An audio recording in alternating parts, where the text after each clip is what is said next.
Supreme court के इस फैसले के बाद क्या देश में प्रधानमंत्री नरेंद्र मोदी और पूरी भाजपा का चुनाव जीतना मुश्किल सा हो जाएगा? क्यों कह रहे हैं हम ये बात? क्योंकि सुप्रीम कोर्ट में एक ऐसा मामला गया और जो जज है उन्होंने ऐसी फटकार लगाई। वो फटकार क्या है, वो मुद्दा क्या है, सब कुछ आपको बताएंगे। सबसे पहले बता दे, दो जजों की बेंच इस मामले की सुनवाई कर रहा है, जिस मामले में हम कह रहे हैं कि अब देश भर में प्रधानमंत्री नरेंद्र मोदी और बीजेपी का चुनाव जीतना मुश्किल हो जाएगा। देखिए, जस्टिस दीपांकर दत्ता और जस्टिस सतीश चंद्र शर्मा, दो जजों की बेंच के सामने प्रधानमंत्री नरेंद्र मोदी द्वारा बहाल किए गए ज्ञानेश कुमार की नौकरी, ज्ञानेश कुमार की जो नियुक्ति हुई, उसका मामला है। याचिकाकर्ता ने याचिका लगा दी कि ये जो ज्ञानेश कुमार की नियुक्ति हुई, ये नियुक्ति गलत तरीके से हुई, ये मनमानी तरीके से हुई और ये असंवैधानिक है। देखिए, आप जानते हैं ज्ञानेश कुमार के सामने ही बंगाल का चुनाव जीता गया,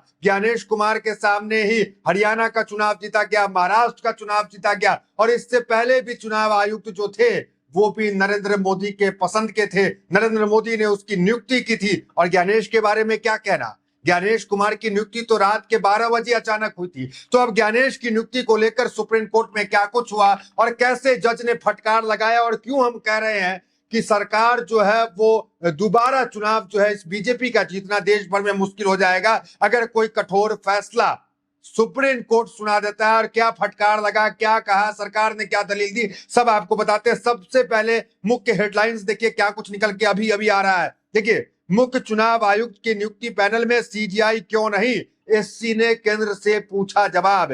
दूसरी हेडलाइंस देखिए, चुनाव आयोग नियुक्ति विवाद पर बड़ा फैसला, सुप्रीम कोर्ट ने आदेश रखा सुरक्षित। तीसरी देखिए, सीएसी नियुक्ति मामले में सुनवाई, सुप्रीम कोर्ट में केंद्र की दलील, पीएम के फैसले पर भरोसा करे। तो सरकार क्या कह रही है? जब जज भड़क गए, भड़कने के बाद सरकार क्या पक्ष रख रही है वो आपको बताएंगे। जज साहब क्या कह रहे हैं, जो दो जजों की बेंच है, जस्टिस दीपांकर दत्ता और जस्टिस सतीश चंद्र शर्मा, वो क्या कहे और क्या कहते हुए नोटिस जो है वो सरकार को थमा दिए, वो आपको बताएंगे। आप जानते हैं ज्ञानेश कुमार को लेकर के लगातार विपक्ष सड़क पे रहा, ममता बनर्जी सड़क पे रही, राहुल गांधी सड़क पे रहे, वोट चोरी को लेकर यात्रा निकाले, एसआईआर हुआ, उसका भारी विरोध हुआ, लेकिन ज्ञानेश कुमार के स्वास्थ्य पे कोई असर इसका नहीं पड़ा।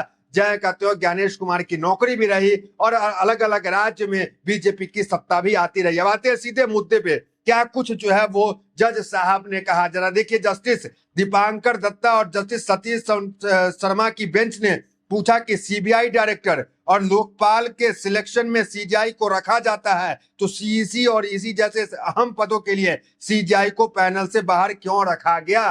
तो ये जज साहब ने ये पूछ दिया कि आप जो है, जो सीजीआई है, चीफ जस्टिस ऑफ इंडिया, उसको इस पैनल से बाहर क्यों रखे? क्योंकि पहले क्या होता था, पहले जो है एक पैनल होता था, मुख्य आयोग जो होता है, उस मुख्य आयोग के जो आयुक्त होते हैं उसकी बहाली तीन जो पैनल के लोग होते हैं वो करते हैं। एक तो प्रधानमंत्री और दूसरा जो है वो एलओपी और एक जो है वो सीजीआई होते हैं। लेकिन बड़े चालाकी से संसद के अंदर कानून लाकर जो है वो सीजीआई को यहां से हटा दिया गया, सीजीआई को बाहर कर दिया गया। इसी के मामला जो है वो पहुंचा कहां? सुप्रीम कोर्ट में। और जज साहब ने ये कहा कि आप जो है सीबीआई डायरेक्टर की बहाली में और तमाम महत्वपूर्ण आयोग के आयुक्त की बहाली में जब सीजीआई को रखते हैं तो सबसे महत्वपूर्ण जो चुनाव आयोग है इसमें आपने सीजीआई को क्यों नहीं रखा, सीजीआई को इससे क्यों निकाल दिया? तो ये समझिए आप, मतलब तमाम जो आयोग निष्पक्ष है, ईडी है, सीबीआई है, उसमें तो आप रखते हैं डायरेक्टर की चुनने में सीजीआई को, लेकिन जो चुनाव कराता है, जो सत्ता में लेकर आता है, उसको आप हटा दिए हैं सीजीआई को।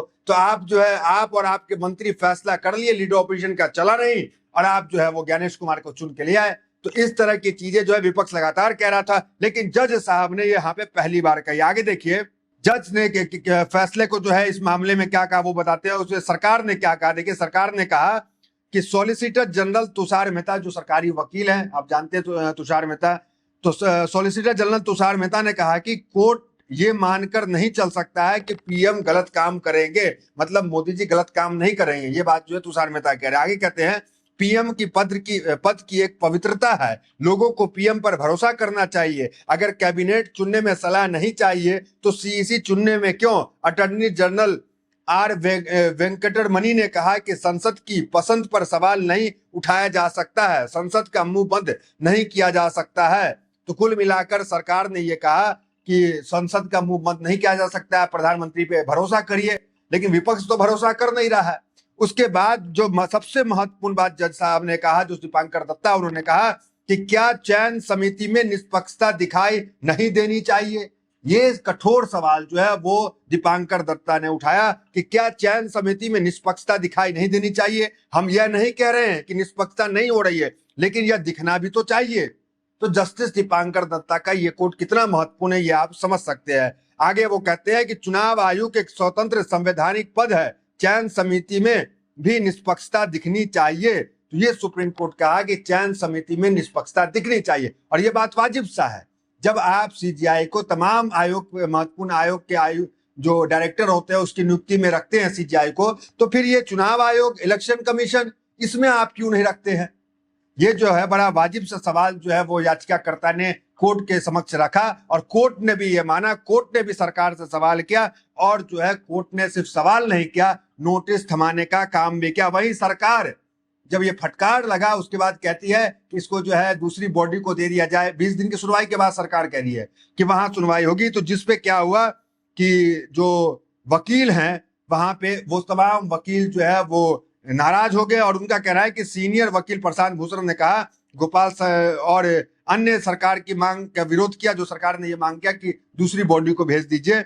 उन्होंने कहा कि 20 दिन की सुनवाई के बाद सरकार ये मांग कर रही है, सुनवाई के बाद कोर्ट ने अपना फैसला सुरक्षित रख लिया। तो उनका कहना यह था कि मामले को जो है दूसरे बेंच को भेज दीजिए जहां 5-6 जज बैठ करके फैसला इस पे ले। तो वो कहा कि 20 दिन तक सुनवाई चल रही है, अब फैसले की घड़ी आई तो आप कह रहे दूसरे बेंच को भेज दीजिए। तो ये जो है बातें जो है आप कह सकते हैं कि कोर्ट ने इस फैसले को सुरक्षित रखा। देखिए हेडलाइंस क्या है। जस्टिस दीपांकर दत्ता और सतीश चंद्र शर्मा की बेंच ने कहा कि सीजीआई सीबी डायरेक्टर और लोकपाल के लिए सिलेक्शन पैनल का हिस्सा थे, और पूछा कि उन्हें सीईसी और ईसी के पदों को चुनने के प्रोसेस से बाहर रखने का क्या कारण हो सकता है, जो डेमोक्रेसी के लिए सबसे जरूरी पदों में से है। कोर्ट ने केंद्र की इस अर्जी पर अपना फैसला सुरक्षित रख लिया कि मामलों को कॉन्स्टिट्यूशन बेंच को भेजा जाए। तो ये जो है कॉन्स्टिट्यूशन बेंच को भेजने की बात जो है वो सरकारी वकील ने कही। हालांकि इस मामले को जो है वो सुरक्षित रख लिया गया। अब आपको बता दें कि आप जानते हैं ज्ञानेश कुमार पे विपक्ष लगातार आरोप लगाया, एसआईआर को लेकर आरोप लगाया, ईवीएम को लेकर आरोप लगाया। और ईवीएम के बारे में क्या कहना है? ईवीएम तो आप जानते हैं सिर्फ हमारे चुनाव आयोग जो है उनको ही ईवीएम पे पूरा भरोसा है, और सत्ता पक्ष को पूरा भरोसा है। और आप अक्सर देखते होंगे कि सवाल आप चुनाव आयोग से कीजिए, सवाल आप ज्ञानेश कुमार से कीजिए, उनकी निष्पक्षता पे सवाल कीजिए, एसआईआर पे सवाल कीजिए, ईवीएम पे सवाल कीजिए, जवाब देने के लिए बीजेपी चली आती है। एसआईआर से पूरे बंगाल में, उत्तर प्रदेश में, बिहार में, हर जगह बूढ़े बुजुर्गों को, माताओं को, बहनों को बहुत दिक्कत हुई। लेकिन इस दिक्कत को लेकर के भी सवाल सिर्फ विपक्ष ने उठाया, कोई सत्ता पक्ष जो है बीजेपी जो है इसको लेकर सवाल नहीं उठाई। मतलब ये गठजोड़ क्या कहता है, जो कहावत नहीं सुने हैं कि राजा की जान जो है वो हंस में है।